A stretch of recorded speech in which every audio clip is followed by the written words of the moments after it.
Good afternoon, beautiful people. How you doing? You good? Sure you good?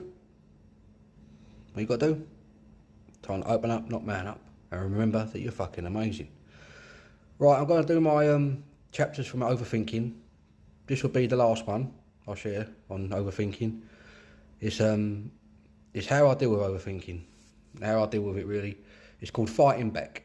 So here we go. Chapter 4, Fighting Back. Dealing with overthinking ain't like flipping a switch and suddenly everything's calm. It's more like learning to quiet down a loud, relentless voice in your head that's been running the show for way too long.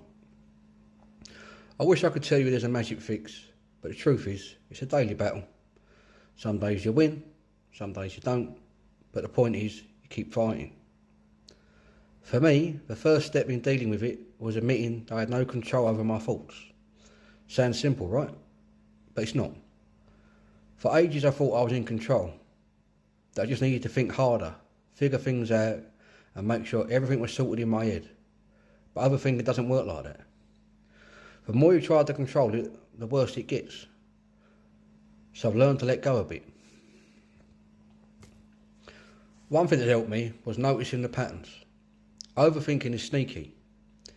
It has its own little triggers. For me, it's when I'm feeling insecure, or when something's out of my hands, like waiting for news or someone's reaction. That's when my brain goes into overdrive. So I start paying attention to when the spiral begins. The second I felt that familiar tightness in my chest, or that nagging voice creeping in, I'd stop myself and say, what's really going on here? The hardest part is separating what's real from what's in your head. Overthinking likes to make mountains out of molehills. Learning to challenge your thoughts is massive. I started asking myself, is this actually worth all the stress, or am I just winding myself up? 9 times out of 10, it's the latter. I found that writing things down helps, getting the thoughts out of my head and onto paper. When you see it in front of you, it doesn't seem that big. It's like untangling a knot that felt impossible in your head. Another thing that helps me is giving my mind something else to focus on. Sounds basic, but it works. When you're stuck in a loop, doing something physical pulls your head out and back into the present. I go for a walk, mess about with the kids, or just put on some music. It might not stop the thoughts completely, but it gives you a break from them, even if it's just for a bit.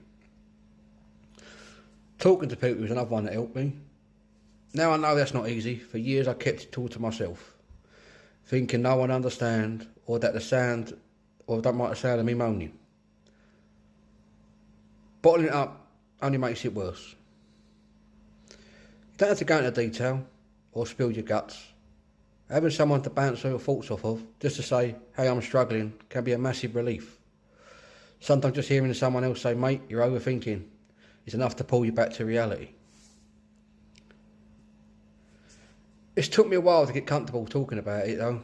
For blokes especially, it feels like you're admitting defeat, like you're weak for not being able to handle your own head. But that's bollocks.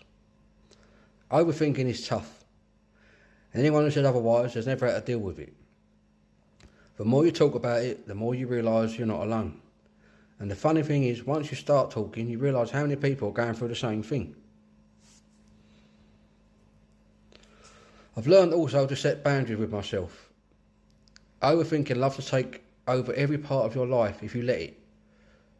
So I had to start setting myself limits. For example, if I find myself worrying about something, I set a time limit. Alright mate, you've got 10 minutes to think about it and then you're done. It sounds silly, but it works. It stops me from getting lost in a never-ending spiral of thoughts. In the same way worries pop up again later, I tell myself, you already dealt with that, move on. Self-compassion is another one, a big one. Now I ain't the best at being kind to myself, but I'm learning.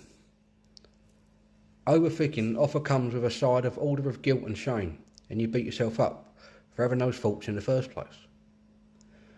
I've had to learn to cut myself some slack. We all overthink sometimes. It doesn't make you weak or stupid, it just makes you human. And I start telling myself, you're doing your best. It helps take the edge off. Lastly, I had to accept that overthinking doesn't disappear overnight. It's not like you do these things once and you're cured. It's a process. You have to put the work in, and some days will be harder than others. But the more you learn to recognise the signs, to challenge yourself and give yourself a break, the easier it gets. And even when you do get stuck in a spiral, it doesn't mean you failed, it means you're still learning. At the end of the day, overthinking is about taking back control, not of your thoughts, but of how you react to them. It's about giving yourself permission not to have everything figured out, to make mistakes. Learn to let things be. It's about learning to live in the present instead of constantly worrying about the past or the future. So yeah, the battle continues. But I'm fighting. And you're reading this. I hope it helps you fight too. There you go, people. Last one. Hope you enjoy it. Hope you had a lovely day. Big love as always from me. I think you're all fucking amazing. Wonderful people. Have a wonderful day, and I'll speak to you soon.